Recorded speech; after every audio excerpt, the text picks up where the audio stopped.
Let's get going. So everyone else can come in or catch up on the recording. You Um, want me to turn off my thing? Actually, you guys are fine. You guys can huddle it, boy. How are you just sitting looking at two different computers? Here, yeah, well, we each have our own. Oh, perfect. There we go. I like that setup. Good. I will, if I call on one of you, let's just do it through Isabella's thing. Yeah. Because if you Okay. guys take off your audio, you're just going to sound like Yes. you're going to sound like you're in a cave. Okay. Okay, so as a reminder, last lesson, Kate and I were just catching up. She missed the last session. She was on vacation. So as a reminder for her and a reminder for everyone else and everyone on the recording, the last lesson, we really went quite theoretical into shutter speed, how to change shutter speed, what shutter speed means. Iris, remind me, what does shutter speed, when we change it, do to our photo? Um, I'm sorry, I don't know what Okay, you mean. let's ask, is it okay when we change our shutter speed on our camera, Yes, what gets affected?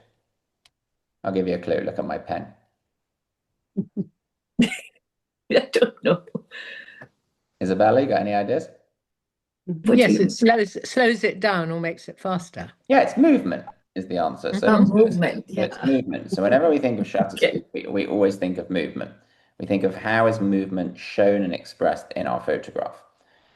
I gave you an original assignment a couple of classes ago and got you just to look for movement in the world around us. Look for the fact that dogs are running on the beach, palm trees are blowing in the wind, surfers are in the ocean, whatever it may be. In truth, 95% of the time when we photograph, we have to factor movement into the equation.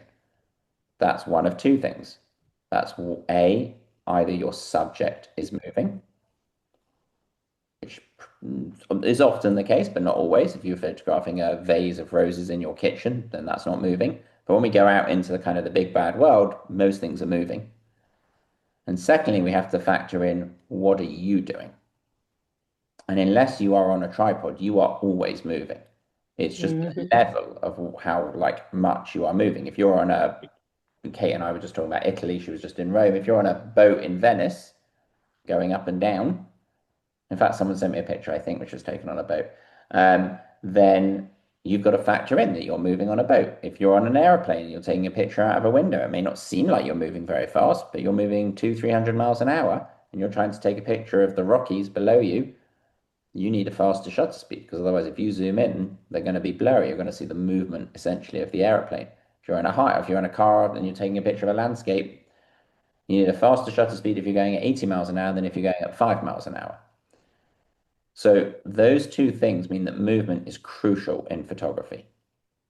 We layered on top of that theorem the question that a few of you had asked and kind of the technical ceiling that we'd naturally hit as a group, which is, how do we show that movement? How do we express that? And that's always through this thing called shutter speed.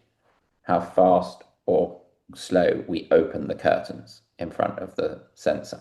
If we do it really fast, remember that I've told you this already, but I'm going to reinforce it.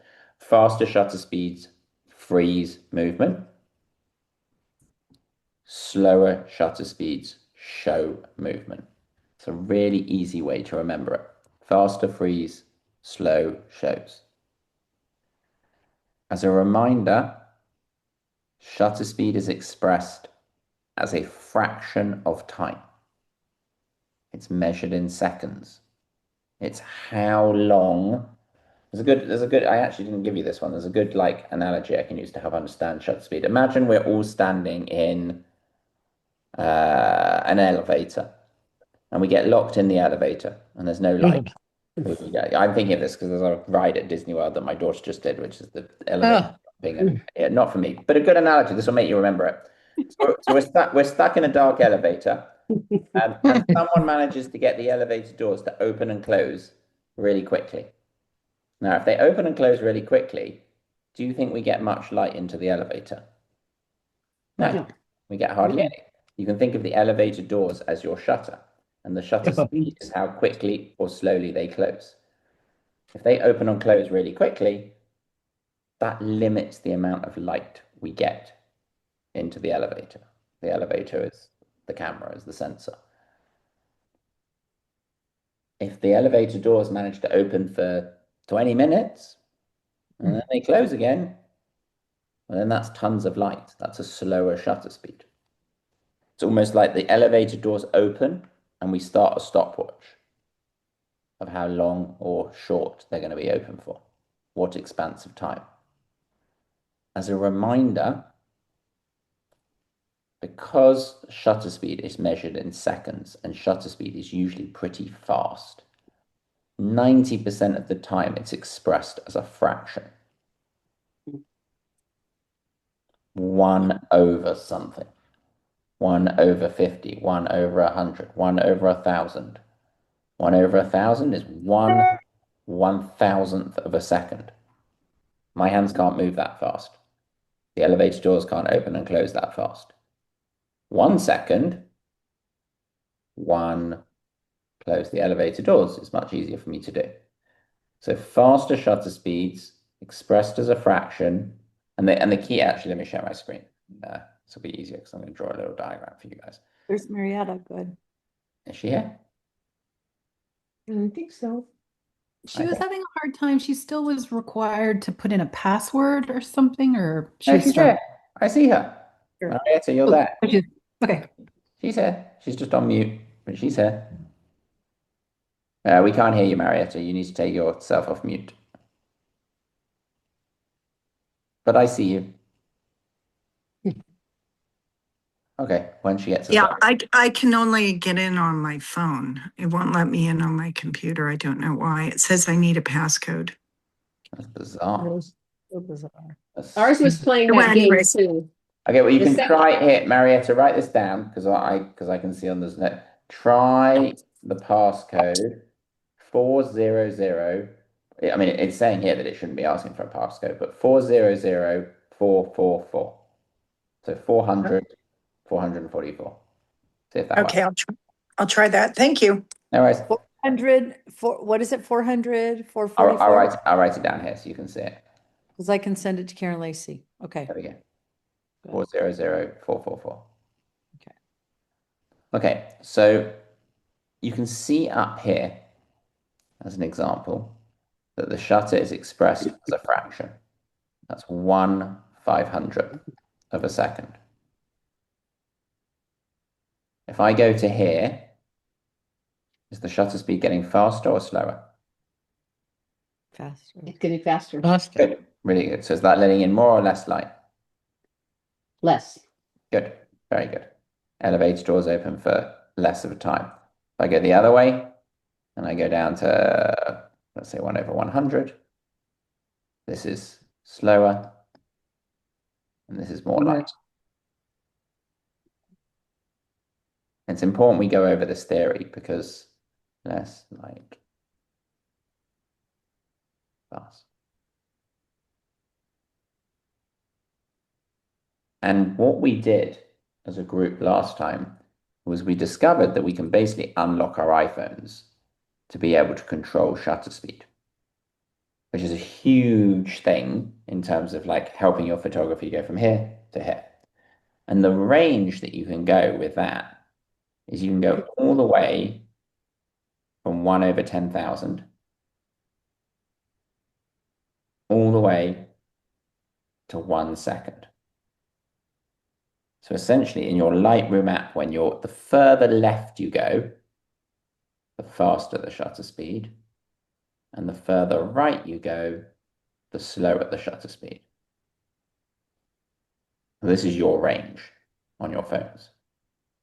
Some of you who are familiar with using cameras, the range is slightly different. In fact, the range on an iPhone, you can actually go faster than the majority of kind of intermediate level digital cameras, Nikon, Canon, Sony. You can't go as slow. There's some other apps we can download, but in Lightroom it doesn't let you. But 1 second is still pretty slow. Who can remember, bonus one, who can remember what the cutoff is to hand hold your camera on the shutter speed? Oh, Yeah, I remember. what was it? I forget. Wait, I can find it. Is it a 50th, 150th? Very good. Nice job, Judy. Yeah, it's 150th. Very good. So anything slower than 150th need, I'll put stabilization slash tripod. I can't I remember. was, yeah. Say that I again. I was surprised how much my hand was moving even when it was faster than that. Yeah. I would, yeah. And also, when you start to think about your hand moving, then your hand will move more. So that's but it's true. Even the steadiest hand, anything below 150th, and your like hit rate in terms of success is going to go down and down and down pretty fast. If you try and do a 1/10, even if it's a tree that's not moving, 8 out of 10 of them are going to be blurry. You're going to see the movement of your hand. So I want you to try to remember that. I can't remember. Remind me. Did I show you? So you can go out and buy a tripod, which lots of people do, or they rest their phone on a wall or a bench or the floor or whatever it may be. Did I show you one of these cases with the little kickstand? Mm-hmm. Yeah. Yeah, I thought I said. Yeah. So because the other thing is there's lots of cases like this that exist where you can buy, like, this is great because my phone instantly just becomes a tripod because then I don't have to hold it. And then I can take a picture and it also goes this way and it balances. So lots of different ways to do it, but the key is that you know this rule. The other number, there's really two main numbers you need to just memorize. We need to like sear into your brain. 1/50th is 1. If I'm Kate and I'm wandering around Rome and I'm not trying to do anything like spectacular, I'm not trying to like freeze a hummingbird or slow down a waterfall, but I just want to like capture like what I see. What's the shutter speed where we should start? Is it 1/300? No, 3,000? no. No, No. that's incredibly fast. 1/3000 would be I'm photographing Yeah. horses, Cass's horses galloping, and Yeah, I'm frozen. Yeah. Try again. 250. Really close. You're 300. 300. wrong. It's like the Price is Right, higher or lower. No, it's 125. very good. That's it. So that's the one. It's 1/125. That is always our starting point. And everything I'm telling you here is true on an iPhone, but it's also true on a camera. It's exactly the same on a camera. The reason 1/125 is a good starting point is, as well as controlling movement, obviously how I just spoke about before, is shutter speed also controls light, how much light gets in around the camera. If you go out and you're like, oh, I'm going out and I'm photographing life in Rome, and you go out and you start on a 1/2000 shutter speed, you may be able to freeze all the movement, but that's putting an enormous amount of stress on the camera because you're not letting in much light. The camera freaks out and it's trying to find another way of getting in light, which can often lead to other issues. Same as if you go too slow. If you go too slow, then you're going to get camera shake and you're probably going to let in too much light. To give you kind of some context, we as humans see at about 1/100th of a second. Okay, Adam, wait 1 second. We're still having problems with Incy and Karen getting in. So weird. Okay, I'm just gonna tell them both to check email. Check their email for the fresh soon. What time was it sent, Adam? What time did you send that? Do you mind? 112. 5 or 10 past, right? Because we were waiting. And then I It was at 112, Cass. Okay, Yeah. perfect. He called it Fresh Zoom. yeah. But I never got it. So. Yeah, it's very strange because I see you on I'm looking here and you're definitely on the mailing list. You've got all my previous emails, right, Isabella? Correct. Mhm. Very weird. And I still don't have it. Judy sent it to me, but I never got it. I now have the one you sent to Karen. We have Just now. slow internet. Okay. Hey, okay, sorry, Adam. I just, Taking a while to drift down to Carmel. These emails. We're on vacation. I was going to say it's the slower pace of life in I'm Carmel. sorry, but the main Ah. invite isn't working. She's still saying the main invite. Wait, let me just read it to you. The main. No, tell she's probably trying the old one. Yeah. So my suspicion, I wanted to just, when people are having issues, the easiest thing to do is just start again. So I send you all a fresh Zoom link. Try titled fresh. I'm telling them fresh at 1:12, but we're having a hard time. Okay, let's give it another few minutes. Let me carry on. And if she's having a problem, I can always, I've I got, will let you know as the class secretary. I will let you know. I as- appreciate that. And I can email her private, I can Did email not her. receive it at all. Adam, Do you want me to just send it to her now? I'll just resend it to her. do you mind to Yancy? Tell me who it's got to go to. And Karen. Yancy Brooks Karen, is Yancy Brooks, INCY I got it. Don't worry. I got their emails. Yeah, I got it. at Gmail, and then Karen Lacey. Okay, so we're gonna go.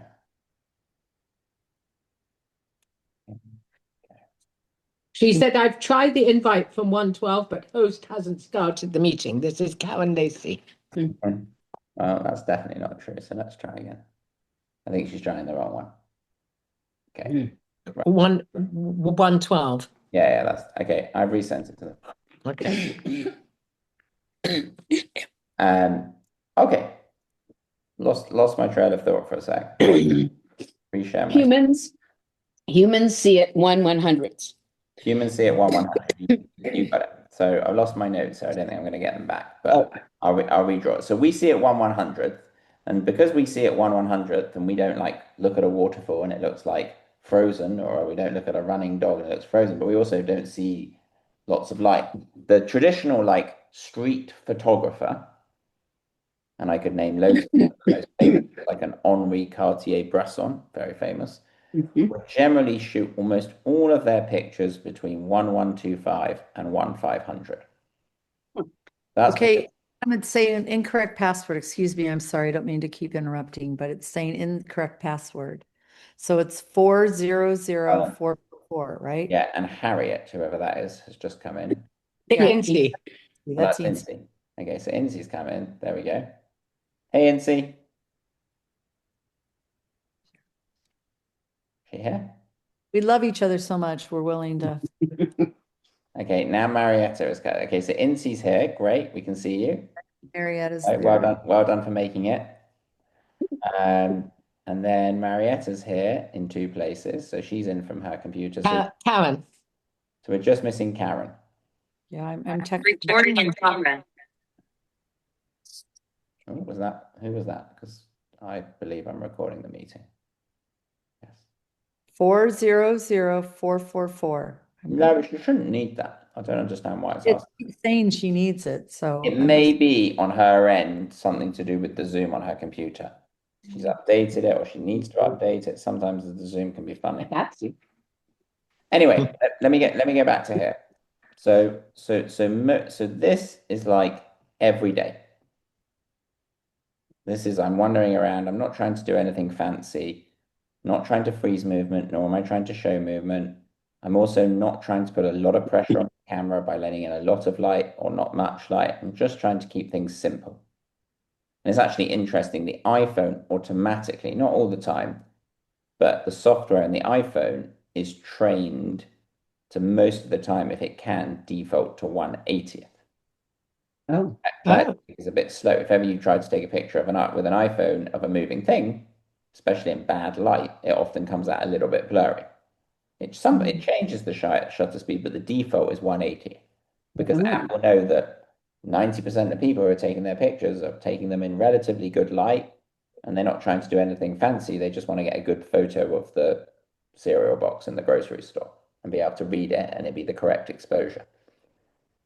So all this kind of shutter speed territory is good, but it's not necessarily letting us get to the creative realms of what we can do. So I'll just draw my spectrum again. I'll just draw, this is how you see it in Lightroom. So you see 1/10,000, you see 1 second. 1/125 is like over here. Karen's just come in. Yay. And 1/50 is over here. We're getting slower. Once we get below this 1/50th, I'll do it in pink. So this is slow shutter speed rel. Anywhere between 1/50th and 1 full second. This is slow shutter speed, which equals show movement. So once you go below that 1/50th. But we know for that, ideally, we need a tripod. Conversely, on the other side, if we go above faster than 1/500, so anywhere from 1/500 to 1/10,000, that's our fast shutter speed territory. This is fast. Shutter speed, freezes motion, lets in less light. So faster shutter speeds are much easier to do when it's a bright sunny day than if you try and do it at nighttime, because there just isn't the amount of ambient light. It's like, did any of you guys watch the Super Bowl yesterday? Mhm. When you watch the Super Bowl or any sporting event, you'll see like photographers like running around with ginormous lenses, and like really long lenses this way. Mhm. They're really long lenses because they want to be able to like zoom from the end zone 80 yards down the field and be able to shoot the quarterback. But they're also, not only are they long this way, they're also really big this way. The circle is massive, like maybe like 10 times the size of the circle of my lens here. They have these huge circumferences. And that's because almost everyone who uses those lenses, which is generally people who photograph action, and action I'm going to put under like sports, wildlife primarily. Bird photographers use those big lenses the whole time on safari. But they know, the camera manufacturers, that most people using those lenses are almost exclusively shooting in fast shutter speed territory. They're shooting in the green here. And they know that that's going to cut off a lot of light. So they make the hole much bigger, which in fancy photography words is the aperture, so that you can let in more light. That's why those lenses are so big. They have a huge aperture, huge circumference to compensate for the fact that if you went into the Chase Center and tried to photograph Steph Curry with a camera, you were trying to get him hitting a three-pointer and you were at 1/4000th of a second, your picture will be black. You won't be able to see anything. It's so dark, be so underexposed. But if you have a really big aperture, you can compensate for that. These lenses have ginormous apertures, really big openings, that let you get up to the faster shutter speeds. Another way to do it is you can increase your ISO, which is something you can do on your iPhone. You can make your sensor more sensitive to light. You can kind of cheat the camera to think it's brighter than it really is, which lets you again get to a fast shutter speed without having underexposure, without having the photo too dark. So there's no like hard set rules here on which shutter speed is the right thing to use in any one situation. My job is kind of to teach you the theory, give you the skill set. I'm kind of doing the range here. This is normal, like every day, 1/500, 1/25. Over here, I'm just going to color code it so it's easy. Over here is fast, Oop. and over here is slow. Hopefully that diagram makes sense. And I've kind of shown you this in different forms.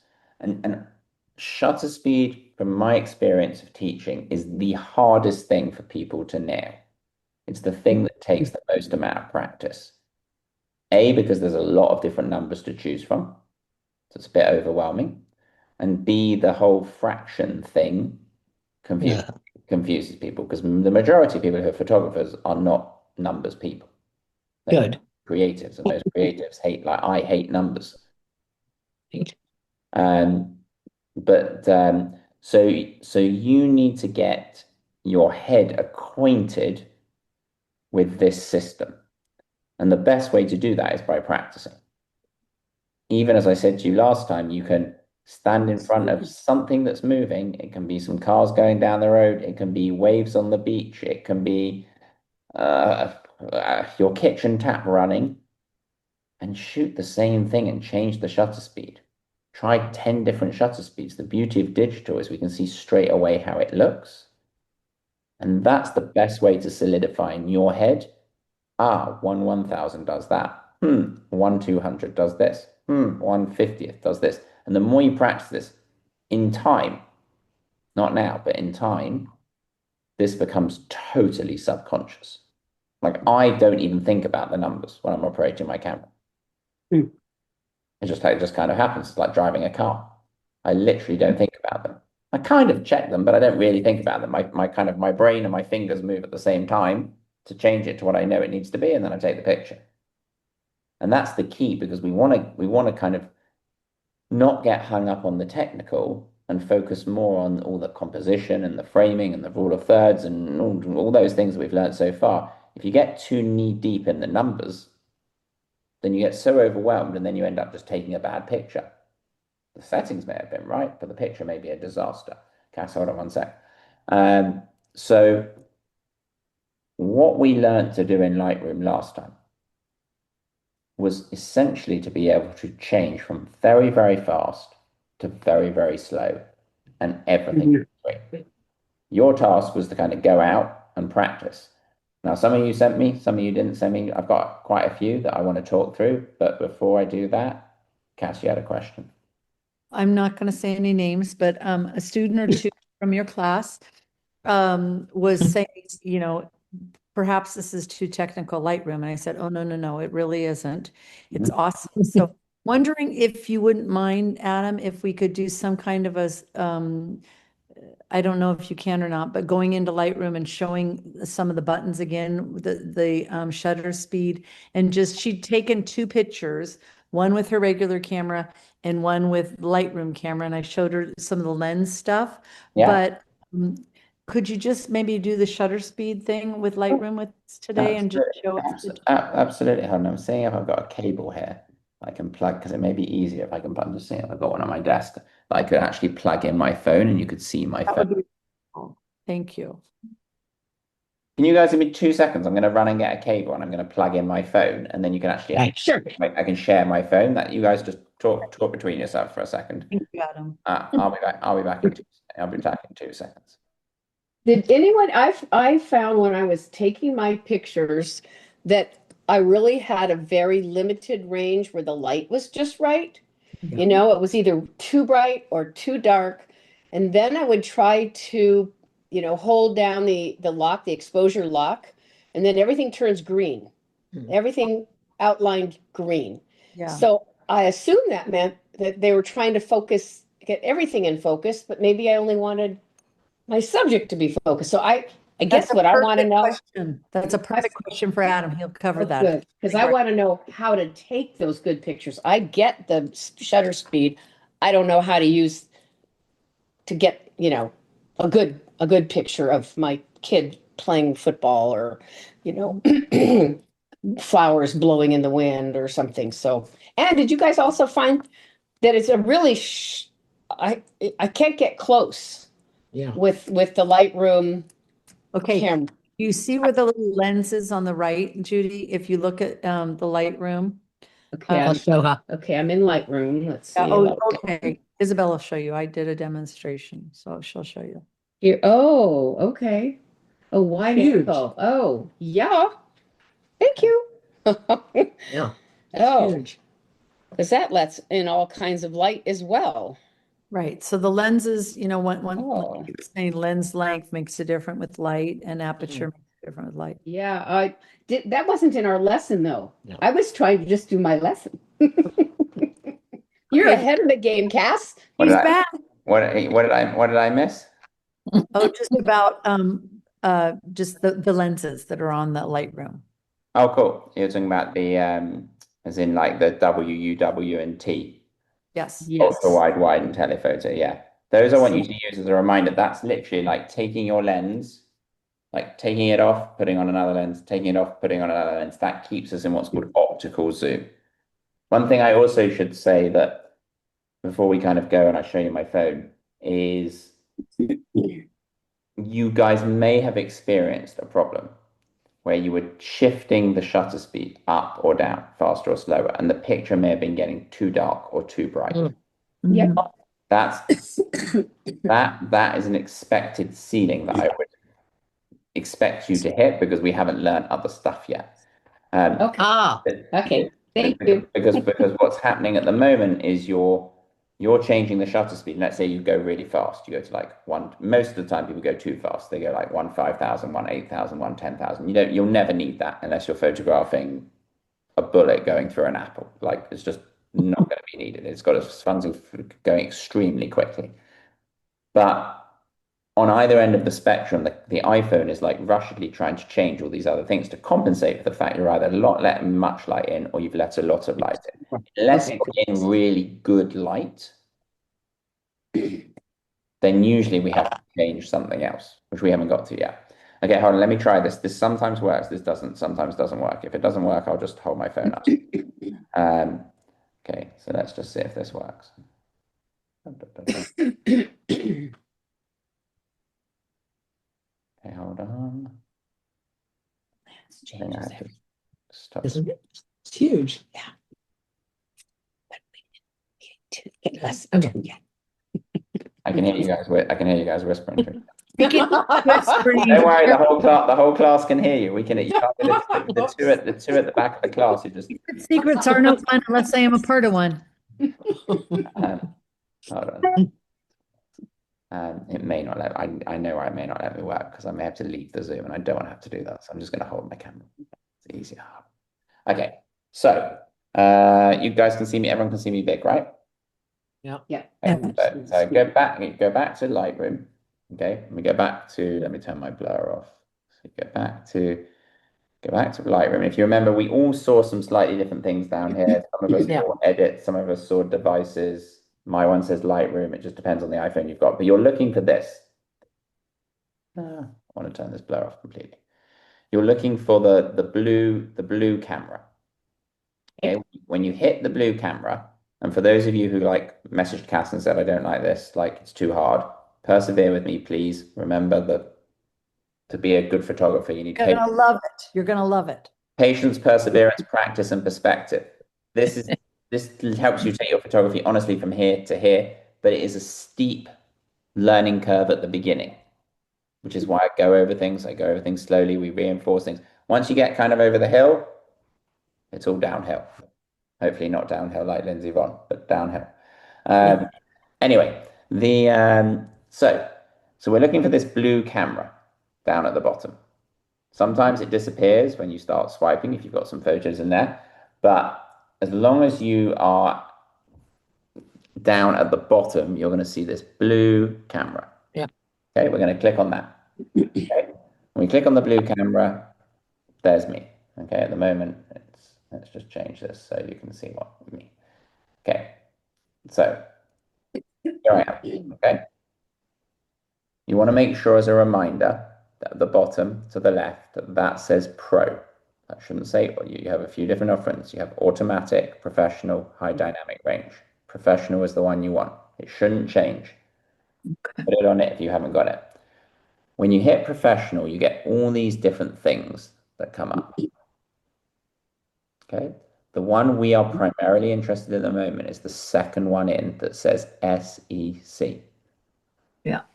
Hold on, Isabella, one sec. For those of you, then I think there's one person on the recording who's not here who's got an Android, like not an Apple. It's not going to say SEC, it's going to say SS, shutter speed. It's the same thing, they just show it in a different way. So don't worry if you don't see it exactly as I see it, because every phone kind of manifests it in a different way. Isabella, go for it. You had a question.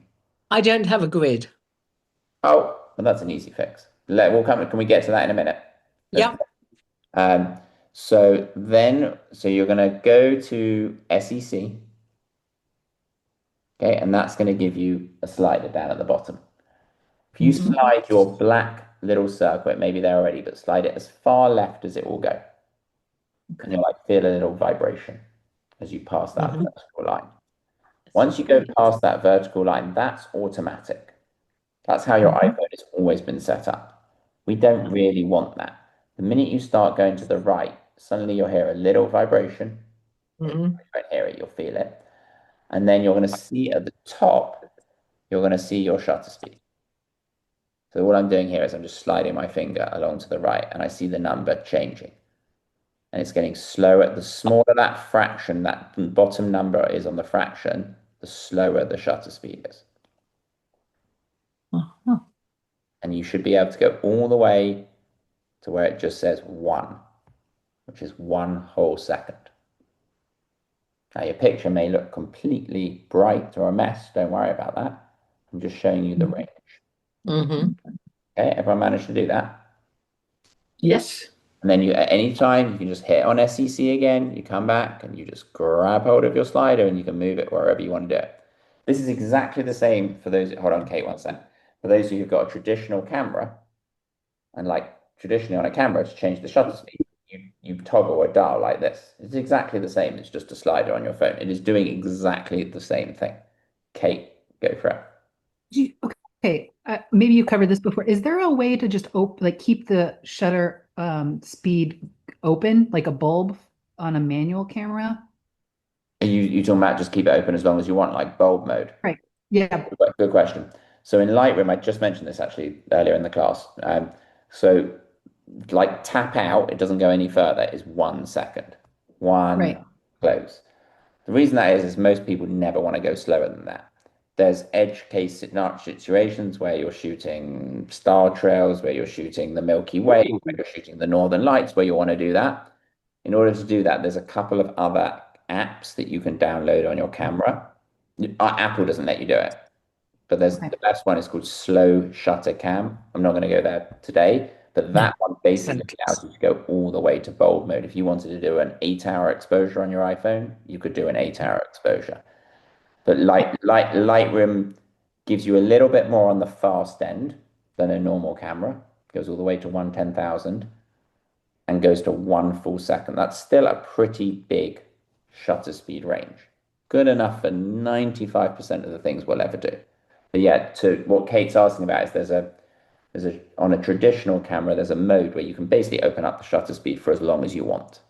It's called bulb. Ah, You can say I want to take a 240-second exposure. Just making something up. I want to take a 4 hour exposure, whatever it may be. You can't do that on the Lightroom app. You can actually there's apps and things you could there's lots of fancy things. I mean, there's 100 photography apps that you can download on the iPhone, but there's a couple where you can literally dial in the really slow shutter speed. You can say I want it to be 120 seconds, 2 minutes, and it will do it. But for most of you, that's just going to end up with a bright white picture because you're going to just let in tons of light. So kind of they cap it there because they think that's the range that most people want to use the majority of the time. But if you want to go further, there is lots of ways to slow it down more. Anyone else got any questions on that? Cass? Are you but able, are you Oh, able I'm to sorry. lock any of these settings? Adam, are you able to lock any, like, Yeah, you know, good I'm question. So room, but so yeah. what you can't create like presets. You can't say like every time I'm like in my kitchen, it's going to be 1125. Every time I'm out in my garden, it's going to be 1000. Because in truth, it doesn't work like that. Because the lighting is going to be different every day, even if you're in one place. Unless you closed all the curtains and completely controlled the light, there's never going to be one uniform shutter speed for each shooting scenario. What Lightroom does do is it will remember the last shutter speed you were on. So Okay. if you went out and you did 1125, which is like the starting point I suggested, and then you came home and then you went out the next day, your shutter speed isn't going to suddenly be at 1/10,000. It will keep it on the last one that you were on. Anyone else got any questions? Okay. Okay, so let me tell Isabel how to turn the grid on. Or for some of you Okay. who don't have the grid. So if you go to the main, I think I've got to remember where this is, but the main set. Good question. Hold on. I just looked where I thought it was, and it wasn't there. I have it on my If I'm on my normal camera, just Yeah, not you have in it on your light. normal camera. You just don't have it on the thing. Let me get back to you on that. Let me get back to you on that, Isabella, because Okay, Okay. I have a question. yeah. Oh, hey, Karen. As I'm going to my slower shutter speed, I started getting diagonal lines. Mhm. Yeah, And I assume it was just saying it was too bright. correct. I took a photo just to try to see how it would come out. And then when I tried to adjust it, I got a purple circle when I tried to adjust the exposure. So it blocked me from darkening it so that I could see it at the slower shutter speed. Okay, so let me be so you slowed the shutter speed down, and it showed you Right. some like zebra Like lines, zebra 1 lines. over 200. Okay, it must have been pretty bright outside when you did that. It was, but it was 9 in the morning. Yeah, okay. But and so I kept moving it to faster, but I was getting those diagonal lines. Is that an indication? Is that a warning that I'm The going outside? diagonal lines is something called peaking, Peaking, which just as you say, is like an indicator. It's a danger sign that there's a certain part of your photo is going to be overexposed. That would be a kind of an indicator to me that you need to move your shutter speed faster. But it I also did. but it also may be an indicator to me that one of your other things is off, which I'm going to tell you now. Because if it's at 9 a.m. and you're getting those lines at 1/200, that shouldn't be happening. Okay. Um, so the main other, this actually segues nicely into what I was going to show you guys. So next to SEC in the camera, just looking down at my phone, you will see you have ISO. Okay. How many of you ever shot with a film camera? Show of hands. Kind of. Okay, you may remember that with a film camera, for those of you who shot with a film camera, that you used to go out and buy like a roll of film and it would have a number on it. It would often be Right. the speed. It would be like 100, 200, 400, 800.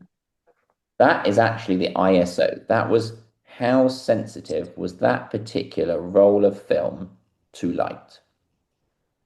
If you were going into a really dark environment, we would know that we would need to go in with a roll of film that was more sensitive to light than if we were going into Karen's bright sunshine situation at 9 o'clock in the morning.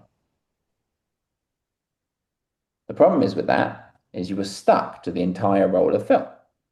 So you couldn't really go inside, outside, because your picture would screw up or get too bright or too dark. Since the advent of digital 20 or so years ago, ISO, which is the speed of the film, but now means the speed of the, I don't want to use the word speed actually, let's call it the sensitivity of your sensor. So ISO is how sensitive is your sensor to light. We can just automatically change it between every picture. So if I walk into a really dark environment and I want to brighten up the photo, but I want to maintain a fast shutter speed, I basically trick the camera to think it's brighter than it really is. Adversely, what may have happened. Oh, sorry. Oh, no, hold on one sec. Let me just finish my line of thought. Sorry. No, you're fine. Adversely, what may have happened with Karen is Karen, your ISO, I think, was probably on A or it was on too high, and it wasn't properly compensating for the fact that you changed the shutter speed. That's to say your camera was basically set to be too sensitive to light. So Because the ISO is changing as I move, changing the exposure. yeah, and I don't want it to do that. I want you to control it. So I want you to take over the ISO, and if you see that your picture, and again, it's the same slider. Right. So if you click on it and you start going to the, remember I told you right in Lightroom always means bright. Mm-hmm. The more to the right you slide it, you're going to see your picture, if you're looking at it, eventually go white. It's going to get brighter and brighter and brighter. Suddenly it's just going to go to like, it's going to look like snow. Yeah. If you go to the left, lower ISO numbers equal less sensitivity. I'm going to get a little slide up here to show you. Means less sensitivity to light, which means theoretically your photo is going to get darker.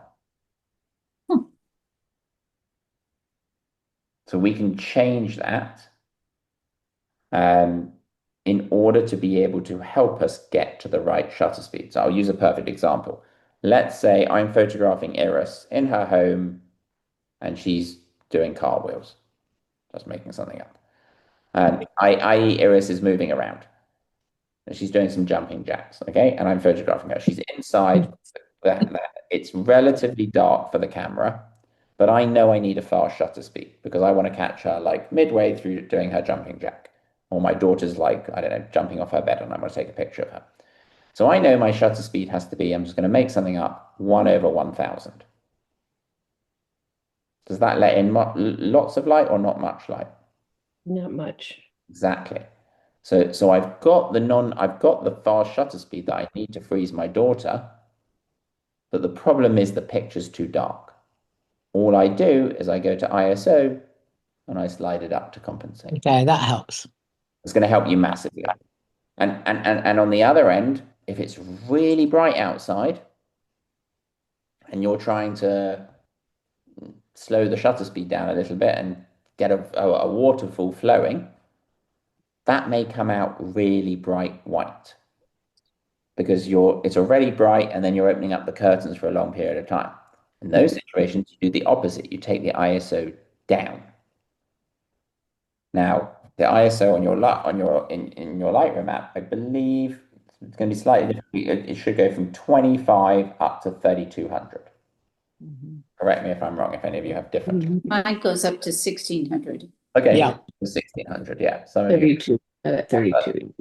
1600 or 32, both of those are still high ISOs. I'm actually going to get a little something up here to show you. But ISO is a key component in helping us shoot with the shutter speed that we want to shoot at. Otherwise, sometimes shutter speed can get in the way. That makes sense. So I love your, will you tell them the reminder about the dimmer switch? Oh yeah. Okay. So you took the words out of my mouth and cast before I got there, but it's good. So one thing before I do that is someone was it Iris? Did you just ask what it means? What does that? Yeah. What ISO Yeah, exactly? it's a completely useless fact, but you can know it. It stands for International Standards of International, what does it stand for? International Organization for Standardization. Really big. Okay, thank you. Never need to know it, and I'm probably going Meaningful. to get it wrong. So it's just basically when cameras were invented, they needed to standardize, kind of like what is an F number in photography. It's just this random increment of measurement that measures light. And rather than use like 10%, 20%, 30%, when cameras were invented, they had to standardize all these units of measurements. And one of the standardizations was ISO. So that's what it means. I like using the word with your next analogy you're going to tell us about. Yeah. So in terms of how it normally works, let me share my screen here. if I want to slow down the water, I have to open up. Keep on going, whoever's talking. Yes? Well, so I'm thinking about if it's too bright and I want to slow down the water. Uh-huh. So I'm gonna take my picture at 1/25 or 1/30th. Okay, that sounds good. So then the ISO, I need to make that go to the left also. Right is bright. Yeah.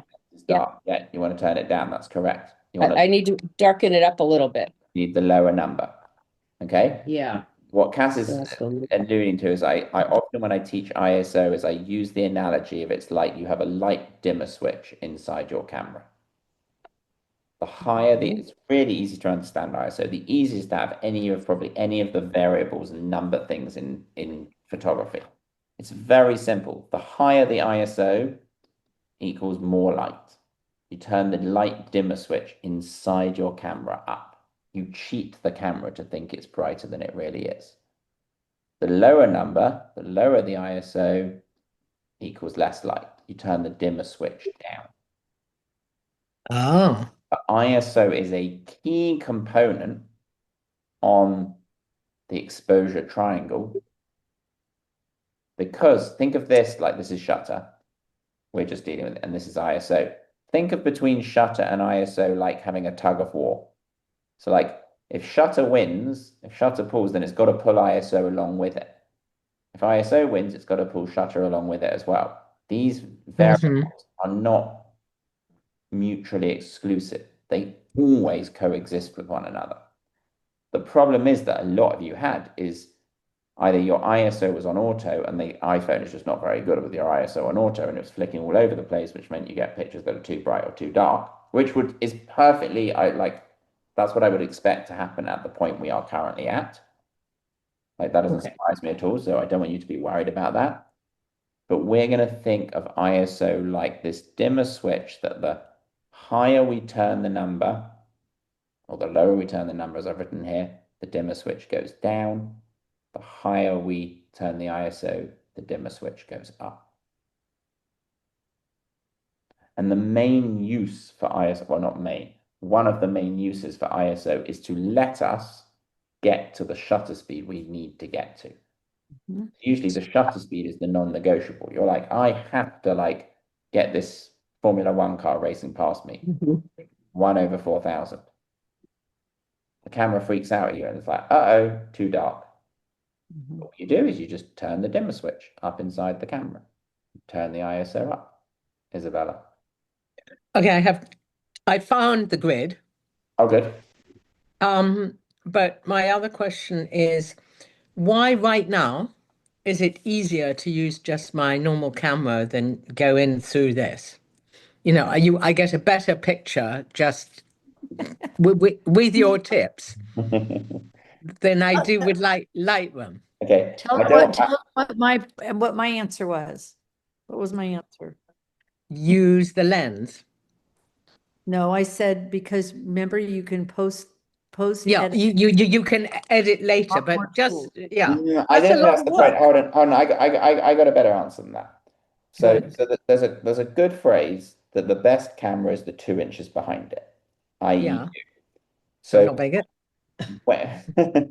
no, you're smarter than your iPhone. When you have your camera on like the normal Apple iPhone app, which I've taught you, like we tap and hold and we get the focus, and there's lots of cool stuff we can do on that.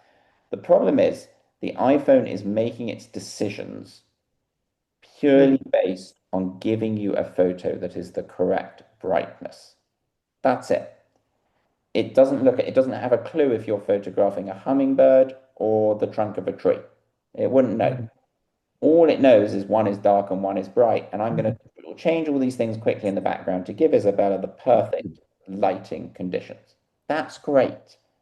And for like most amateur photographers, that's enough.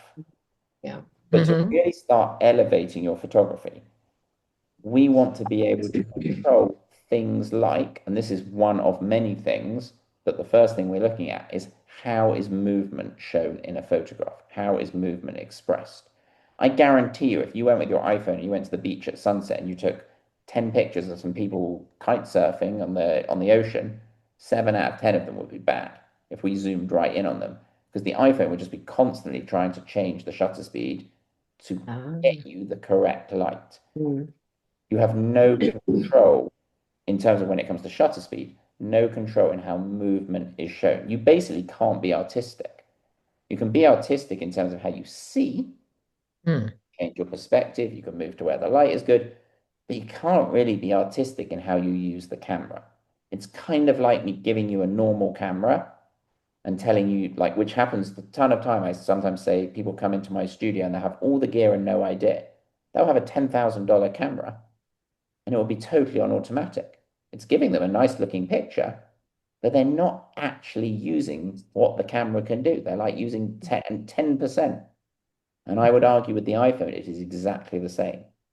When you are, it seems easy, and I don't want to call you lazy, but it is the lazy way of doing it. Yeah. Because it's easy and it's essentially a point and shoot camera. You point Mm-hmm. and you get satisfactory results. But in order to push you to the next level where it's like, okay, I want to create intentional camera movement, but I want to really have control over it. I want to be able to freeze my dog on the beach. I'm at a water feature and I want to know exactly. And when you get good with shutter speed, you're like, I know exactly how I want this to look.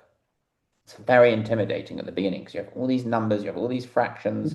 I Mm. also ask you to think about the rule of thirds and framing and lighting and all this other stuff. And I hear that the whole time when I'm teaching people when we get to this point, because this is by far the hardest point, because it's when we Okay. start bringing in the technical into the conceptual. But you And have and Adam, and I think they'd all be amazed by these incredibly judges in the garden club photography that I've been in classes with that have been using automatic right for a long time, and they're learning all these things now because these cameras are so incredible. I was one of them. So that's the main thing, is that technology has essentially, I would say, democratized photography. So it's made it much more accessible to be more creative. This stuff that I'm teaching you now, you used to have to have a really fancy camera, a really fancy lens, plus like a load of other equipment to be able to master it. Yeah. Yeah. Now the point is we can do it. Well, you can't do it all, but you can do the majority of it in your iPhone, and that's really important. and I also think, Isabella, you're going to know more than your children. Funny. And that feels really good. It won't last, but it'll feel good. Yeah.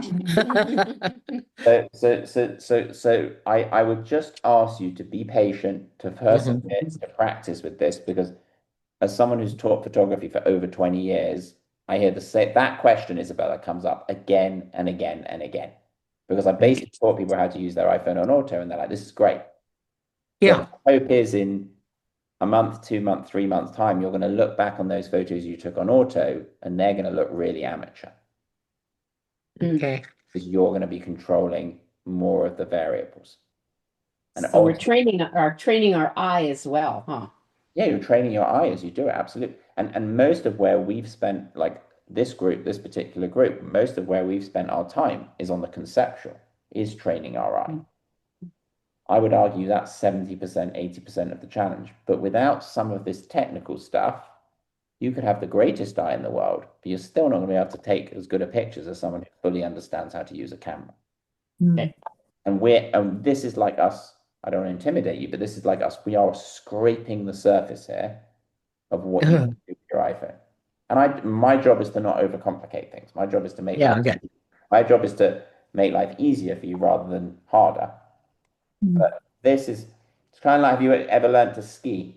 Have any of you guys ski? Or it's kind of like when you learn to ski at the beginning, when you get on ski, like, oh my God, this is impossible. The person's telling me to put my pole in, they're telling me to lean, they're telling me to bend my knees, to lean. It's not like, oh my God, this is way too much to think about. Like, it's much easier to just walk down the hill. Not that Yes. but that's kind of an analogy, not a great analogy. Good. But this is the same. You really just need to stick with me, and the key is you've got to practice it. That's the most important. If you do this 5 minutes a day, every day for 2 weeks, I guarantee you'll have it. Not many people will do that. People will do 20 minutes at the end of the week, 10 minutes when they go out. If you do 5 to 10 minutes a day, every day at home, just shooting on different shutter speeds, this becomes so instinctive you don't even think about it. And Isabella ultimately gives you if you want to photograph your kids, and like, I'm going to make a situation up. Okay, let's say we're all around a Thanksgiving table. Okay, and we just want to take pictures of each other.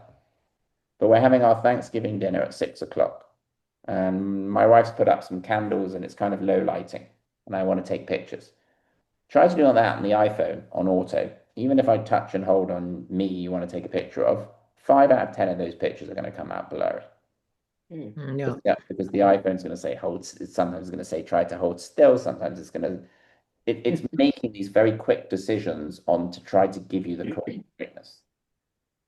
If we think about shutter speed and ISO, what shutter speed do you think, if we were all sitting around a Thanksgiving table, let's ask Karen, what shutter speed do you think is the correct shutter speed to try to just capture the people chatting?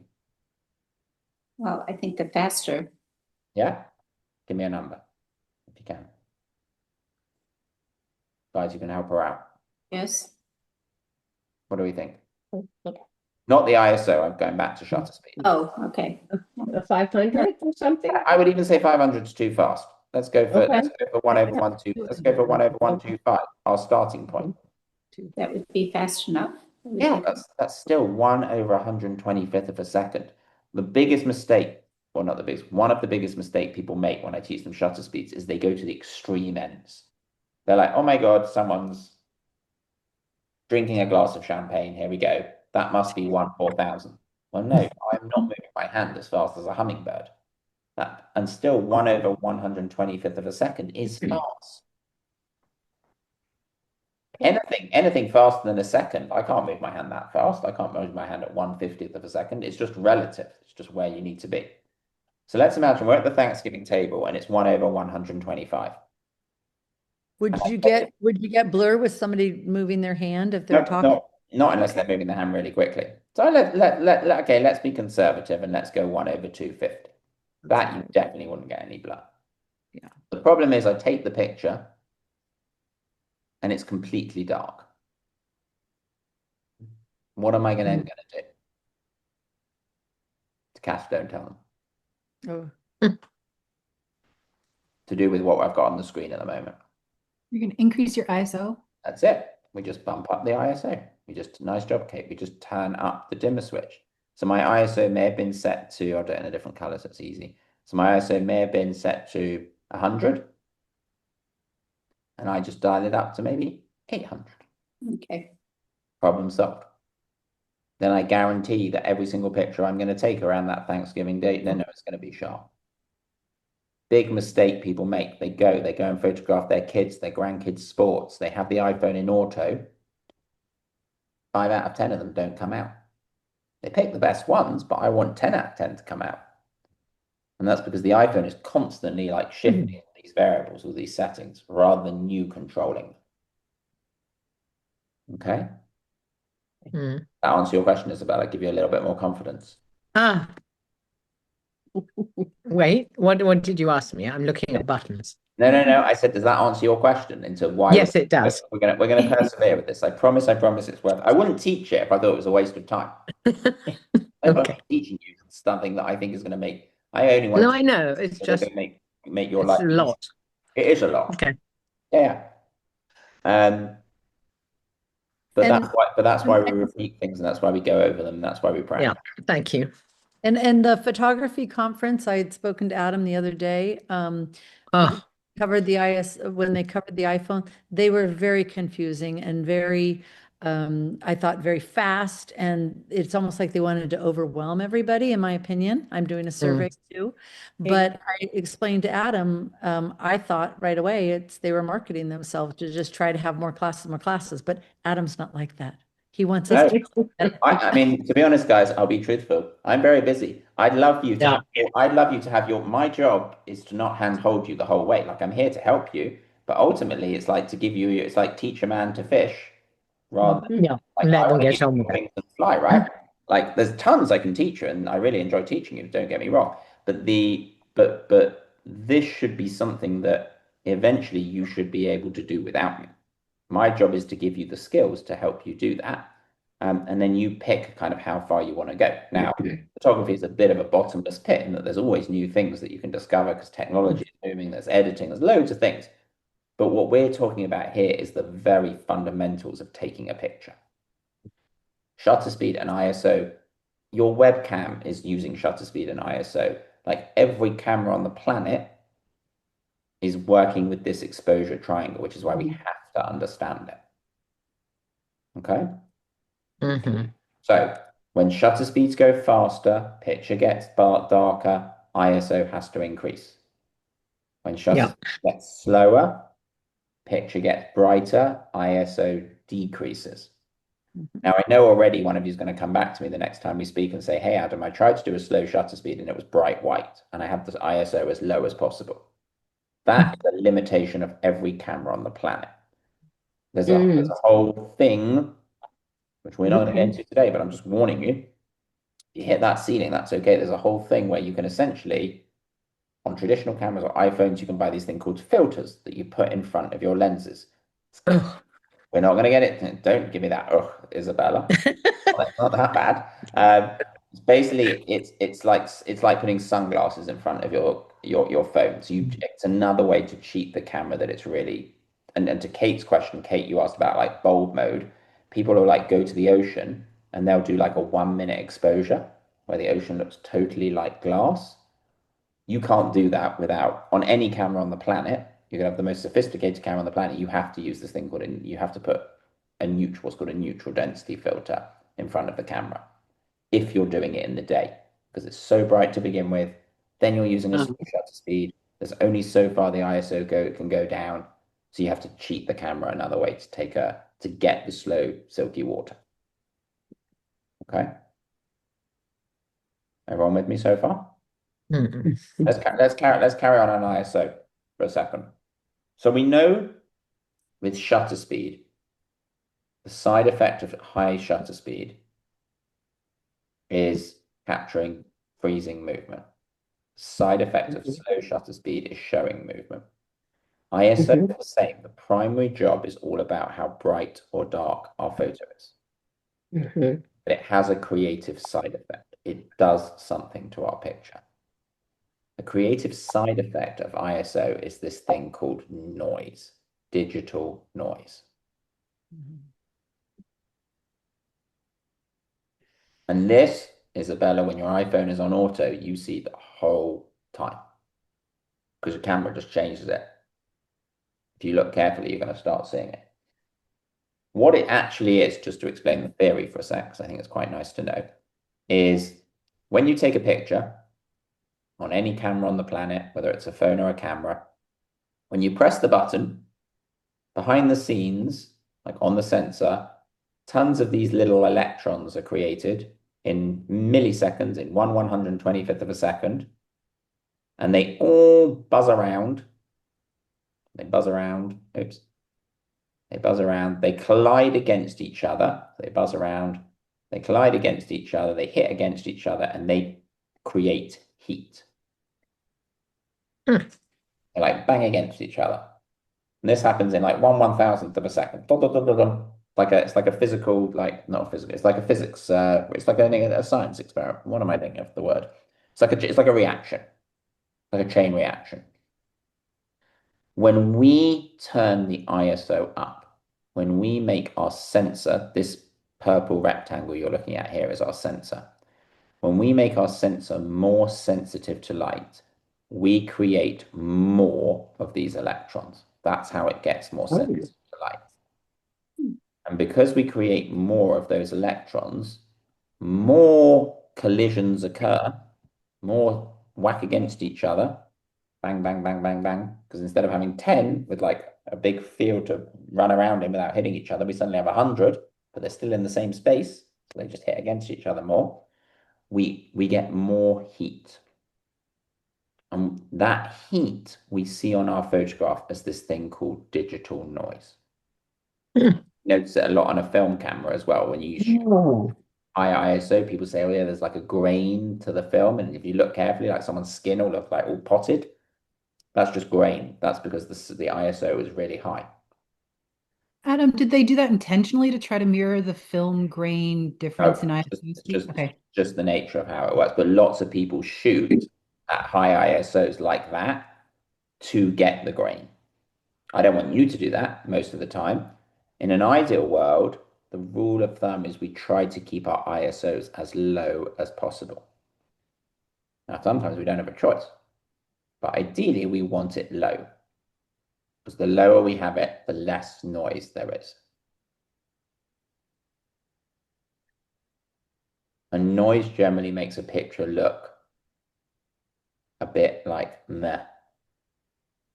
It kills the dynamic range. It kills the contrast. It kills the color. It kills the amount of light that's being seen.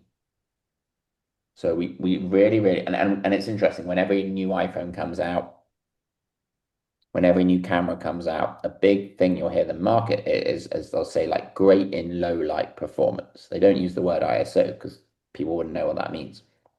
But it basically just means that every new iPhone that comes out, you can push the ISO to a higher number without creating as much noise. So when I started shooting with a digital camera in 2004, 2003, I couldn't get the ISO much above 400. Otherwise, it was a disaster, which basically meant I always had to use a tripod with the first digital cameras. All the pictures were just crappy. They were just really full of this like noise. Most modern day, like middle of the range cameras, of which I would include all of your iPhones, can comfortably get to the 1000 to 2000 range. They may have a little bit of noise that we can get rid of afterwards, but they're usable. Once you go above 2000, not so easy.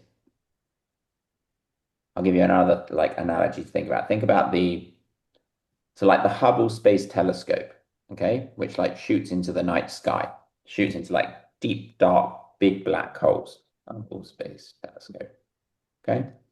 So it takes pictures like this, okay? In real life, this picture is completely blank. If you've been standing there, you can't see any of this. It doesn't look like this. Now, the Hubble Space Telescope has a sensor that's like the size of the front of your house. It's enormous. So what that means is when the Hubble Space Telescope, because it's like a $20 million camera, can push up the ISO to like 5.5 million because it's got such a big room and all these electrons have got loads of room to buzz around without hitting each other without noise being an issue. We can't do that on our camera, but it's a good way to help you think and conceptualize ISO. So the key is that we want to ideally keep it as low as possible. Not always possible. We need to turn it up. So even when we turn it up, and like this is if you go to, I don't know, if you go and do if you go to Pebble Beach, okay, and you see people shooting out onto the cliffs, go to the Bixby Bridge, you're going to see a ton of photographers with tripods, like in the middle of the day. And if I was Isabella or pretty much anyone else of my students who I've ever taught, they always look at me and they say, Adam, why are those people who are taking tripods? I can take just as good a picture by pointing my camera and shooting it. The point is, those people are changing things on their camera, one of which could be shutter speed, because maybe they want to freeze the waves, one of which could be aperture that I'm not even going to go into today. But it means that if they took their camera off the tripod, they would have to use a faster shutter speed because otherwise they'd see their hand shake and they'd have to lift up the ISO. When they're on their tripod, they can do 1 second ISO 100, which gives you the same brightness as like, I don't know, 1/125 ISO 800. And in terms of like what technically produces a better picture, it's this at the bottom because it has less noise, which is why one of the reasons why people use tripods is it lets them maintain a low ISO or a relatively low ISO. You guys with me? It's a lot. Staying with me? Everyone follow? Yes. Okay. So again, I'm probably giving you more than you need here. The main thing you need to know is that the faster the shutter speed goes, the darker the picture, and usually you have to compensate with the ISO, like a dimmer switch. But we have to just know in the back of our head that if we lift the ISO up too high, it's going to create digital noise, which we don't want. So look at these pictures. These are good ones to look at. Okay. So one on the right is taken on an iPhone, one on the left isn't, but it doesn't really matter. So the one on the left is just it's a hummingbird fetching water reflection. Okay. Who wants to have a guess at what they think the shutter speed was on this hummingbird? I don't know, really high. Yeah. Throw Yeah. out a number. What do you think? Yeah. Oh, 1,500. 2,000. Yeah, 5,000. we're gonna go even higher. Yeah, we're gonna go. This was 1/4000th of a second. Still really fast. Your iPhone can go to 10,000, but 1/4000 is crazy fast. Now, the problem is when I took this picture, it was very close to the end of the day. The white I did afterwards, so don't worry about the white in the background. I did that on purpose. But it was really dark. So do you think I needed to let me get this fast shutter speed that perfectly froze the hummingbird? Do you think I needed a higher ISO or a lower ISO? Let's ask Karen. I would think lower. Okay, I'm going to talk it through. So 1/4000, does that make the picture brighter or darker? Makes it brighter. Try again. Think about the elevator door. The faster the shutter speed, the Well, darker. obviously opposite. But think about the theory, right? The faster the shutter I- speed, the less light that gets in. Okay. Oh, right. Okay, so much lower, of course. So hold on. Let's talk it through. 1/4000, does this equal dark or light? Karen answer this one and then. So is Yeah. it dark or light? Is that going to make the picture darker or lighter? Oh, lighter. Darker. Hold on, let's do a vote. Let's see how well you get it. Who thinks Yeah, throw it off then. who thinks it's going to make it darker? Hands up. Okay. Who thinks it's going to make it lighter? Marietta, you don't have an opinion? I didn't see your hand go up. My head is exploding. Okay, well, hold on. We're going to pull back. We don't want. Okay, so 1/4000th of a second. That is very fast. Look at open your Lightroom apps. Everyone, open your Lightroom apps. Okay, go to the SEC, the seconds, and slide your slider to 1/4000th. Remember, when you slide it to the right, slide it to the left. Sorry, it's on the. So when you slide it to the left, everything gets darker. Yeah. True. 1/4000 is a faster shutter speed, which means you freeze the movement. That's happened on the hummingbird, but it makes the photo darker. Yeah. That's a problem. Yes. So then what do we need to do with the light dimmer switch with the ISO? Do we need to turn it up or do we need to turn it down? Need to turn it up. You got it. So we're going to increase the ISO to compensate for the fact that we're using a fast shutter speed, which is our non-negotiable. We have to use a fast shutter speed because otherwise this hummingbird just looks like a blur. This is a perfect example of like a picture that you can't take in automatic. You just can't take it. It's impossible. Your camera won't do it. Well, So it makes sense when you show it that way too. yeah, So- we just have to go over it a few times Mhm. and talk about it in different ways. And I have to give you some scenarios. Marietta, go for it. So for a 1/4000 shutter speed, what would the ISO, what would you put it at? It's a great question. It honestly depends on what type of lighting situation you're in. If it's 1 o'clock in the afternoon and it's bright sunlight, i.e., there's lots of what we call ambient light, the ISO doesn't have to go very high. 200, maybe 400. If I take that same picture at 6 o'clock in the evening and I still need 1/4000th, I have much less ambient light. So the ISO has to go higher. There's no like when I'm at 1/4000, the ISO is always at this because photography, right? The word comes from photography, drawing with light, painting with light. It's all understanding. Like I look at Kate's webcam, she looks like she's in a darker room than Marietta. She's probably not. It's just the direction of where the light's coming from. Marietta's got a window or some form of light, like from behind her computer. All Kate's windows are behind her. So she's in the shadows. If we swung Kate's computer around, she'd be in the light. So there's no right answer to that question, Marietta. It completely depends on where you are. If we went into a cave and we were using 1/4000th, the camera is gonna hate us because we're using a very fast shutter speed, not much light, and it's really dark to begin with. So then my ISO would be going to some crazy high number. And in those situations, most people would stick their camera on a tripod, slow down the shutter speed, let in more light with the curtains, which means the light dimmer switch can come down. The ISO can come down, which is what like the majority of landscape photographers do. They let the light in through the shutter because they don't care, because they're not touching it, because they're on a tripod and they're photographing a beach or a mountain that's not moving. And that means they can keep their ISO nice and low. I'm going to do another situation. I'm going to do another test pair. Okay. Let's imagine I'm photographing my dog, okay, on the beach at 2 o'clock in the afternoon.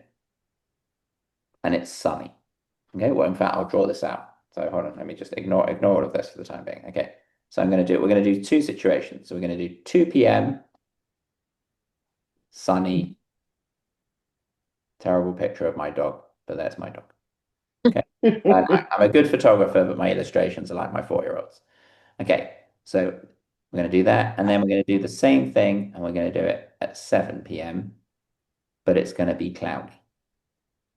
Okay. And we'll do the same picture of the dog. Okay. So You can't see its screen. situation number 1 and situation number 2. Okay. I'm going to make this, I don't want to blow your brains off, but we're going to think about situation number 1 is my dog is walking. Situation number 2 is my dog is running. Okay. Let's start from the beginning. Okay. So it's 2 p.m. It's bright. I'm walking down the beach with my dog. What do we think our shutter speed needs to be? Well, I, 125. Faster. Walking, I would agree to someone say 125. Yeah. Yeah. There's no perfect number again, but I would say it needs to be somewhere between 1/125 and 1/500. That's like every day. I'm just going to turn my lights on in my room, guys. It's every day capturing like life as it happens, as it's walking around. Okay. No, I don't know. You want me to find out? Yes, please. I think who was that? So, someone, can you just make sure you mute? Easy. Incy. So 1/125 to 1/500. Now at 2 p.m. in the sun, Isabella, is it bright or is it dark? Right. Bright, you got it. So do you think I have to turn up my light dimmer switch much on the ISO? No. No, you don't have to, because you've got so much light to begin with. It's really bright to begin with. So in this situation, our ISO would probably be at 100. mhm. There's a lot of available light. Okay, let's go over to number 2. Now my dog's running. Okay, Iris, what do I have to do to the shutter speed to freeze my dog if he's now running? They have to get faster or slower? Slower. No, Fast. if you're running, it has to be fast. As the freezes, slower shows. Okay, so it has to get faster. Okay, Mhm. going to get faster. So we're going to go here and we're going to say, let's go faster. Remember, the bigger this number is on the fraction, the faster the shutter speed. No. I was never good at math, but I think they called that, is this the numerator or the denominator? I think it's the The denominator. I think it's the denominator, yeah. So the denominator, so when the bottom number gets bigger, the shutter speed gets faster. Okay, so I need a faster shutter speed because he's running. The lighting conditions haven't changed. It's still sunny and it's still 2 o'clock. What does this change in the shutter speed do to the picture? Does that make it brighter or darker? Makes it Dark. dark. Darker. Good, good, that's correct. It makes it darker. Makes it darker. So what do I have to do to the light dimmer switch? Increase Yeah. the- Increase it. Turn it up. This goes to 500. Yeah. Same Okay. situation. Yeah. The lighting hasn't changed. All I've done is I've increased the shutter speed, and to compensate, I've turned up the dimmer switch. Mm-hmm. Okay, that makes sense to everyone. Yes. Yeah. Mhm. Yes, that works. Is this helpful, seeing it like this a little bit, talking through these scenarios? Yes. Good. Now let's do the same thing at 7 p.m. Same dog, same speed, but it's sunset. Okay, so it's much darker. What shutter speed? Let's ask Cass actually. Cass, what shutter speed do you think I need to get my dog frozen when he's walking. Exactly the same as he was walking at 2 p.m. Same pace, just normal dog walking. Yeah, I would say more like 1/500. I would do that just because there's, oh no. No, I would do, if he's just walking, no, I would do lower shutter speed. So I would, Give me a- wait, yeah, dark, yeah, because I would, there's less light, so I Go would start faster. with the shutter speed. Okay, the problem is if I do too slow a shutter speed, he's going to look like a blur. Blurry. So I don't know, 250, 400. I do The, 400. the answer to the question Right you in the put, middle. it was mean of me to ask that question because it was a trick question, but it's exactly the same. His So pace hasn't moved, so I still need to be within that realm. He's walking at exactly the same Yeah. speed. It's just dark. Okay. But the Okay. non-negotiable is this shutter speed.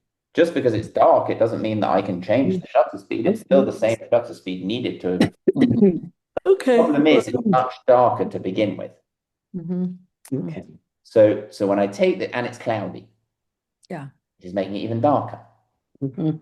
So what do you think I have to do? The theory is all four of these pictures that I'm creating in this grid are going to be the same brightness. The dog's going to look different in all of them, but they're all going to be the same brightness. Mhm. What happens to the ISO at 7 p.m. in the cloud compared to 100? Does it go up or down? It's going to go down with the, I mean, it's Mhm. going It's gonna go up. yeah. Okay. Straw poll, who thinks it's going to go down? No, no. Well, you're going to have to push the ISO up because Yeah. it's late. I would Yes, just because during you're the right. day. We're going to Mhm. increase. So this same situation. It would appear dark lower. So that's why you'd have to push up the dimmer switch. It So wouldn't appear lower. It would be lower. The light would No. be darker. sorry. Every time we're Mhm. at 6 o'clock, it would be considered it is at 2 o'clock. Yeah. Mhm. Okay, let's play this. Now my dog's running on the beach. Mhm. Okay, Judy, what should the shutter speed be? He's running on the beach exactly as he always runs the same speed because it's always the same type of poo. What's Probably a 1/2000, something like that. Yeah, I would say similar to what I've got here, like 1/1000 to 1/2000, very similar. Okay, now I take this picture at 1/1000. This is the hardest out of all these lighting situations because it's dark to begin with, and then I've gone, the camera freaks out. The camera's like, oh my God, you have cut all the light here. Like, you're an idiot. What are you doing? You're not an idiot because you're trying to freeze the dog and you're trying to get it sharp. What do I need to do, Isabella, to the ISO here? You need to turn the ISO up. You got it. That's it. In this situation, your ISO would go to about 2000. Right. Oh, interesting. Oh, yeah. Okay. So those are Very helpful. Yeah. I'm going to do it. I'm going to do another one. We're going to walk through one more because you guys still made a few mistakes. So I want to get it so we don't make any mistakes. I'm going to actually save almost looking at your photos for next time because I really want to nail this. It's really important. Okay. Take a picture of that if you feel that it's helpful. Mhm. I know it's a little bit of a mess, my drawings, but hopefully it makes sense. But the Yes. key is that usually when it comes, Adam, could we just go over the screen, taking a screenshot, what you taught me that sure, well, yeah, not everyone's on a Mac, but you can either do it on your phones, which is how all of you are doing it, or if you hit, and I can't show you this on Zoom, but you can practice it. For those of you who are on a Mac, you can hold Shift, Command. So you hold Shift, Command at the same time, and then the number 4. Where did you type? You hold Shift Command 4, and you're going to get like a little target.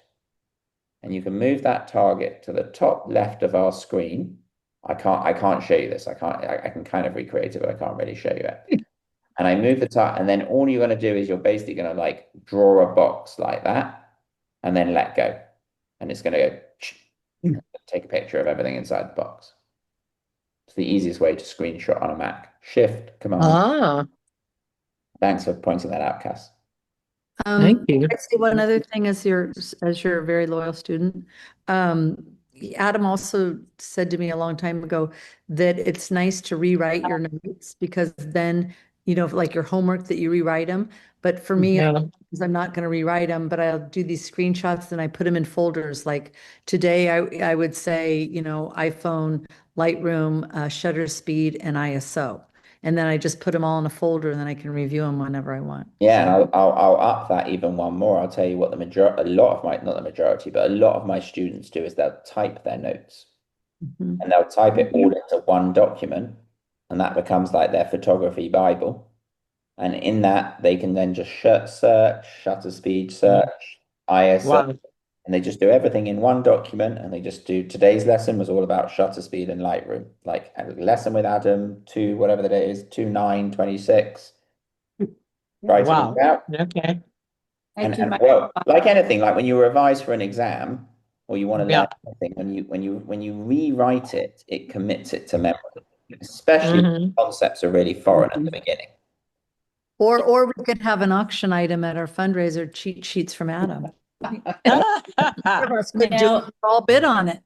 I'll tell you, if Yeah, right. any of you are ever fortunate enough to go and stay at there's a Four Seasons in San Francisco that has the most amazing views. There's two, but there's a relatively new one that's in like downtown San Francisco, and it has like floor to ceiling windows, and you see the Golden Gate, the Bay Bridge, and like the whole bay.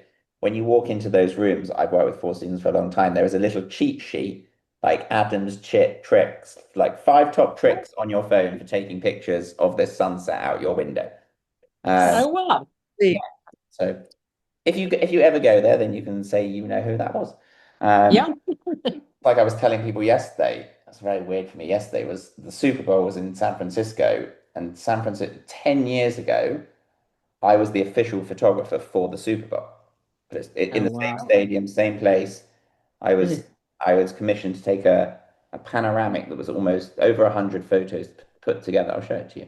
Over a panoramic, more than 100 photos put together of Lady Gaga singing the Star Spangled Banner as the jets flew overhead. I had the Whoa. military guy, I had the military guys in my ear, but it's this, telling me when the planes are going to. It's a bit low resolution there, but that took me 3 months to plan that picture. Oh, wow. And you had one shot at it, right? Oh my God, talk about pressure. I was hired by the NFL. They were like, Adam, you have to get this. Like, this is the official Oh. photograph of Super Bowl 50. And like the Jets come over in like a second. But that's where practice helps. I've been shooting for 20 years before I did this. Like I knew what I needed to do. Like I knew the right shutter speeds for the Jets. I knew the right like apertures. I knew where the ISO should be. Like this is a very low ISO because it was very bright, but a very fast shutter speed to capture the jets, to capture the flyover. So I gifted that photograph that Adam did to my son-in-law who was there at the Bronco game. He's a huge Bronco fan, 2 days after his first child was born. And you'd think I was the best Santa in the whole universe when he got Adam. So thank you, Well, Adam. it was just funny watching the Super Bowl yesterday. I don't know if any of you watched it, but it was the way it is. It's crazy where 10 years go. It just like was like, wow, that's gone way too fast. Anyway, let's go back. Let's do another shooting scenario. We're stunned into silence. Yeah. Okay. Well, we're gonna do one more test. We've got 10 minutes. Okay. So I'm gonna do one more shooting scenario. So let's actually. Okay, I got a good one. Okay, so you can hopefully all see a blank screen. See my screen there? No. No, oh, here. No. where you are. Oh, really? We No. see the whole gallery, Adam, at this point. Yeah. Oh dear, hold on. Where time? You just see me big, right? Yeah. Okay, hold on. Let's try again. Okay, Okay. There. Yeah. Okay. you got it? Okay, Yeah. good. Okay, so we're gonna do another shooting scenario. Okay, this time we're gonna do. Okay, we're gonna do a kid on a swing. Okay, Good. we're gonna do a kid You on a didn't do a swing. lot of those. Okay, and the first situation we're going to do is the kid is going to be on the swing, and it is going to be 9 a.m. and it's going to be cloudy. Okay. Mm-hmm.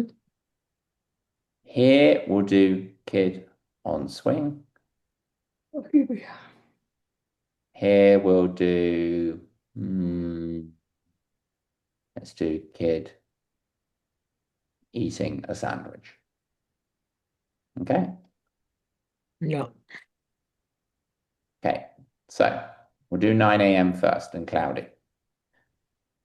Let's go to Kate first. Okay. So a kid on a swing. What rough shutter speed do you think we need to capture that? Faster, but not super fast. Yeah, So, good. Give me a number. 500 to 1,000. I'd agree with that. That sounds very sensible. Yeah, that sounds good to me. Okay. Now, is that Iris, is that letting in a lot of light or not much light? The shutter speed, the fast shutter speed. Oh, it lets in lots of light. Try again. 50-50. Gosh. So fast shutter speed. Think about the elevator doors that I told you at the beginning. Remember, I said the elevator doors, they're opening and closing really fast. Does much light get into the elevator? No. No, not a lot. So this is right for freezing the kid, but it makes our picture dark. Okay. So Isabella, because it's already 9 a.m. and it's cloudy, so we don't have much light around us, it's not really bright. What are we going to do with the ISO? Well, you're going to move it, Up or down? and you're going to move it up.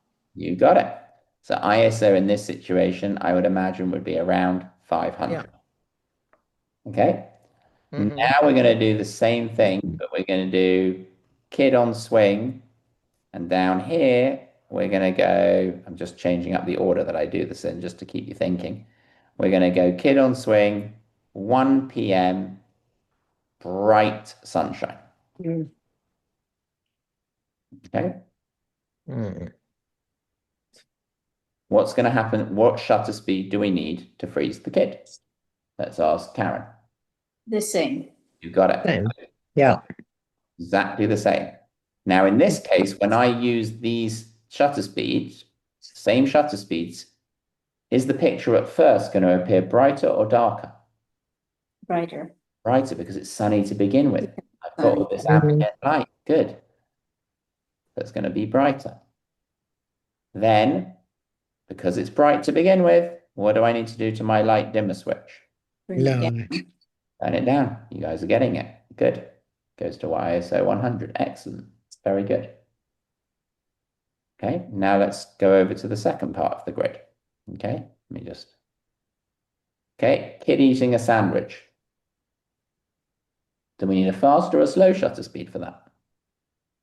It's 125. Yes, Good. normal. Very good, everyone. So 125 is our go-to everyday movement. They're not devouring the sandwich, they're just eating it at a normal pace. Okay. I take that picture compared to these shutter speeds when the kid was on the swing. Is the photo getting brighter or darker? Let's ask Judy. Brighter. Good. Slower shutter speed, brighter.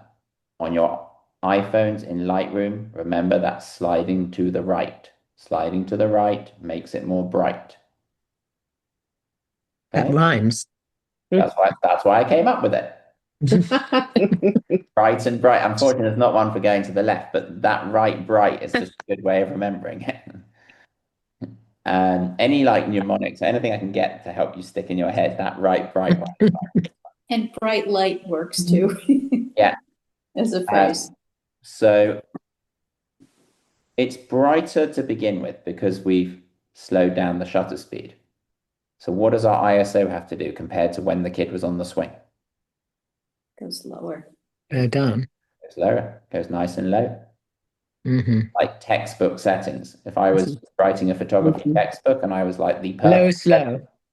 and I wasn't trying to do anything special. It's shutter speed around 1/125, ISO at 1. If I'm in a photography studio and I'm controlling all the light, I would expect a photographer to deliver settings like this to me because they're controlling everything. It's the total opposite, which means they can go for a nice shutter speed and a nice low ISO.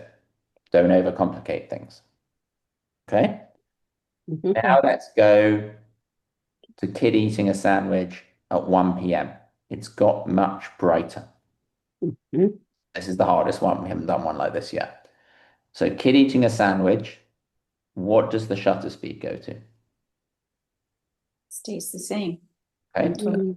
1/1. Let's Sorry. play out. It stays the same. Now, 1/125 in the bright sunshine, is that going to be a brighter or a darker picture than 1/125 at 9 a.m.? Brighter. Right. It's going to be much brighter, yeah. So what do I need to do with my light dimmer switch? Darker. Make it lower. Here's a problem. It only goes so low on your iPhone, and so at the moment this picture is bright white. What I'm looking at in light. Yeah. Let me just look at what the number it goes. Okay, so the ISO goes to 25. Mhm. I do that, but my picture is still what Karen described as what was happening in some of her pictures. It's bright white. It's got all these lines on it. Mm. What do? I can't make it any darker inside the camera. I can't take the light dimmer switch up. What's the easy option here? Yeah, go to the exposure. You could do Yes. that, but what about with what we're looking on the screen? You decrease the shutter speed. If I decrease it, it's going to make it brighter. That's going to make the Yes. problem even worse. Also You increase. increase. Increase it. You're going to ink. So here, even though you don't need it for the kid on eating the sandwich, this goes higher Mm. because it's brighter to begin with. That was me sending you a bit of a tricky one. Mm-hmm. Make you Yes, really think. that makes sense. So if it's at 500, what would your ISO probably be? still at 20, still at 25 in this situation. Really? Okay. Yeah, because it's so much brighter. 64. But this is imagining I'm in the midday harsh sunlight. I think ours goes to 64. 25 or 64, it's the same thing. Yeah, six. Oh, okay. Okay. We'll put it at 20. Let's put it at 64 because you already know 64. Even at 64, the key that you've got to understand here is you've got to change the shutter speed. Yeah. Even Okay. though it's not needed to freeze the kid on the sandwich, it's needed to reduce the amount of light. And all these hypotheticals that I'm talking through with you, all these kind of decisions, which ultimately come back to this thing called the exposure triangle. Don't worry about aperture because we haven't got there yet, but we will do. Shutter and ISO. When you are on auto on your camera, the camera is just constantly toggling these two. It's just like going, every time you take a picture, we could look at all your pictures in Lightroom. You could take the same picture, like one picture, two picture, three picture, and the shutter speed and the ISO will have jumped. That's a problem because that means we have no control of what our picture looks like. The iPhone is just doing its best to kind of appease us and give us a picture that's the correct brightness. Mm. We need to all become better photographers than that. We need to take ourselves to the next level. And this is the first building block we do to do that. And we don't move. We don't start building more building blocks until we've got this. So we get this first, and then we layer other things on top of it. And we also intermingle it with all the conceptual rule of thirds, ratios, like all the other stuff we talk about, which again, really hasn't been the focus of today. Today's been very technical. Okay, I'm going to just do a spot quiz. 1 minute left. Okay. Marietta, if I want to freeze a hummingbird, do I need a faster or slow shutting speed? Faster. Excellent. Hummingbird, 1/4000. Okay. Let's say I'm photographing the hummingbird and it is bright, bright, sunny, and the sun is shining on the hummingbird. Do you think I need a high ISO or a lower ISO? Lower. Good. Low ISO. Let's say 200. Same hummingbird now, Judy. I'm photographing, but it's like in the eaves of my house. It's in the shadows. It's not in the sunshine. What's the shutter speed going to be? We've got to increase it. Oh, the shutter speed. I would do the same. Absolutely, you are correct. You would do the same. Karen, what now happens to the ISO? If Well, it's in the shade. yeah, it has to go up. Yeah. All right. Start. You got it. See? There we go. You guys just got it as a team. Nice job. That's it. Ooh. That's it. You just gotta practice it.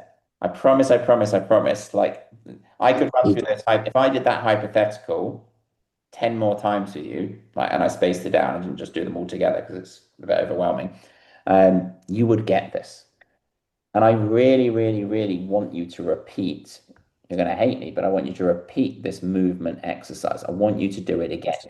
Of course you do. Lots of you didn't send me pictures from last time, so this time I'm going to be a bit stricter. So I want you to send me pictures. You don't have to send me all of them. But what I want you to do is I want you to find the moving subject, and I want you to spend 5 or 10 minutes with it, changing the shutter speeds, adjusting the ISO depending if your shutter speed went slower or faster. See what it looks like with a slow shutter speed. See what it looks like with a fast shutter speed. This can be anything that's moving. You can go and stand like on the road and just take pictures of cars. It doesn't matter. I'm not so concerned about you taking an amazing photo. I'm more concerned with you nailing the technical knowledge. Yeah. Send me 3 of your favorites, but you don't have to send me the one you took at 1,000, 1, 1.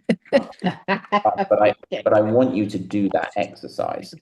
And I want you to do that exercise in multiple places with multiple subjects. Because every time you do it, the lighting is going to be different. One day may be cloudy, one day may be sunny, one day it may be 4 o'clock, one day it may be 10 o'clock. One day it may be nighttime and you're photographing inside your house and you run the tap in your kitchen, you're just taking pictures, but it's dark because you've only got your overhead lighting. Turn all the lights off and try the same thing. This is really going to solidify this whole dance between shutter speed, ISO, shutter speed, ISO. Okay? You've got the recording. You can go back and listen to it. I think Cass brings up an excellent point. If you have the time or you're inclined to do it, I would definitely encourage you either writing or typing up your notes. It's a great way to help it kind of really get into your head. But the best way to get into your head is to practice. And it's repetition. It's like going to the gym. If I had torn my ACL and I was Lindsey Vonn and I tried to ski on it straight away, what's going to happen? I'm going to have a You're going to get a helicopter ride. I'm going to have a big crash. If I'm slow and steady and I could slowly go to the gym every day and I just do a little bit more on my knee and I build it up and build it up, then probably I'm going to be able to ski again. What about the helicopter assist? I mean, what about the EMT guy that was with her as the helicopter? There They she is. interviewed him actually. They went through this whole like crazy story. The whole thing's terrible. I mean, I've never torn my ACL, thank goodness, but I know a lot of people who have, and I have no idea how she was even contemplating skiing. Because you literally can't even feel your feet. Yeah. Like the nerves, the fibers that go between your kind of your leg and your feet are broken. But anyway, so it's a shame though, because it would have been a great story. I think she was making a Netflix documentary that we weren't being told about. And then kind of the Hollywood ending was she was going to get the gold medal. Yeah. I want you to know, though, I do really respect her. We saw her years ago, and she gave an acceptance speech after the Hamilton race, and she spoke in complete German that she had learned through skiing, and it was She really seemed like a phenomenal. I mean, I was really sad when that happened. It would have been great if she would have gotten the gold medal, but it was totally insane to try to ski with. Crazy. With Adam, you're a fantastic instructor. Thank you very, very much. Adam, I have a quick question.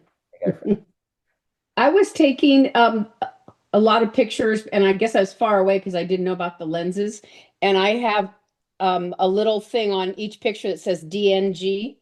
That's good. You want that. That means digital negative. That's a type of raw file. That's really good. Keep that. In the long term, we're going to be able to do a lot more with those photos. Okay. And then I was taking, pictures of my grandson playing flag football. And so I wasn't close. So I've really zoomed in. Yeah. If I had used the telephoto lens, would that be better less 100%. grainy? Less grainy. Absolutely. Okay, That's okay, exactly what it's there for. okay. Yeah. Thank you. Okay, do we have, let me have a look before I start, because I want to make Yeah, sure. 23rd. We've got one on the 23rd. If you Yeah. have, if for some reason you haven't got an email from me Yeah, before that, message me, because don't message me 1 minute before the class, because I put it in my calendar. I always send it 24 hours before as a reminder. I always send out the link. I send out a reminder of the homework. I'd love if you could make a calendar note perhaps to yourselves. If you could Okay. send me the pictures no later That's- than Saturday that's- the 21st. Okay, Adam, and then I will respond to you when we all, or we can just respond that we got the video of this class. Yeah, I'll absolutely. Yeah. I'll send an email. Yeah, do me a favor. That would be very helpful, actually, just to make sure. I'm going to send it tonight. I just send the link. Just message me and just say, got it. You don't have to go into detail. Right.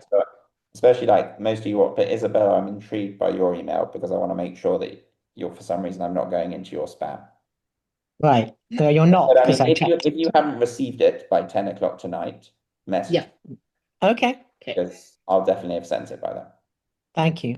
Okay, so I'll see you in a couple of weeks. Okay. Thank you very much. Let's keep with it. You'll get there, I promise. And we'll see you Okay. in 2 weeks. Adam. Thank Did you. you. Did you talk about anybody's pictures in particular? Because I was late in coming We in. didn't talk about anyone's today. I'm going to push them all to next time. We didn't even show anyone's pictures. We didn't look at them today because everyone wanted to talk theory. So I thought it was more important to talk the theory. So I will include them with your other pictures. I'll intermingle them in the next class. Thanks. Okay. Bye, everyone. Thank you.